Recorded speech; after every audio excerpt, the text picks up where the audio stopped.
না সিংহের সাথে সংসার করুন। আপনার টিভি দেখেন না, তো জনরা চ্যানেল দেখলে জানতেন। দেখবেন সিংহ কখনো স্বীকার করে না, স্বীকার করে সিংহী।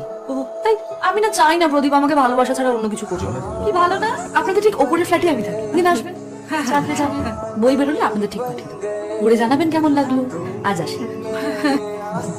কেমন চ্যাটাং চ্যাটাং কথা শুনেছিস? আজকালকার মেয়েদের তো এটাই ফ্যাশন হচ্ছে, বরকে তুতকারি করবে, ভদ্রতা আছে।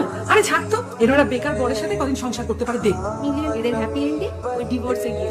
জানিস আমি না দেশের এক বিশাল সমস্যার সমাধান করছি, যেটা কেউ কোনোদিন ভাবতেই পারেনি। বাজারে চাকরি নেই, মা বাবার কত চিন্তা বলতো। ছেলে বড় হয়ে কি কাজ করবে, কি রোজগার করবে জানে না, বিয়ে করবে কি করে সেটাতেও বিশাল বড় প্রশ্ন। যদি নিজের ভালোবাসার মানুষটাকে বিয়ে করতো তাহলে কতই না ভালো হতো। বা ব্রিলিয়ান্ট। এই দেখ আমাদের মতো তুই ভালো ভালো গল্প লিখবি আর আমি চাকরি করবো, তাই না? মাঝে মধ্যে আমার মনে হয় আমার ইকোনমিস্ট হওয়া উচিত ছিল। চিন্তা করিস না, তুই নোবেল পাবি। ওই চুরি হয়ে যাওয়া নোবেলটা তো, আমি না থাকলে তোর কে খেয়াল রাখবে? কথা বল, আমার নাম তো প্রদীপ। প্রদীপ সিংহ বলে কেমন হয়? বাবুর দেখছি সিংহ হবার শখ হয়েছে, হয়তো সিংহকে প্রমাণিত হবে। সিগারেট খাচ্ছি তো। সিগারেট ইম্পর্টেন্ট না বউ, আর সিগারেট খাওয়া স্বাস্থ্যের পক্ষে ক্ষতিকর, তাই? এতে ক্যান্সার হয়। এটা চুমু খাওয়া তো নয়।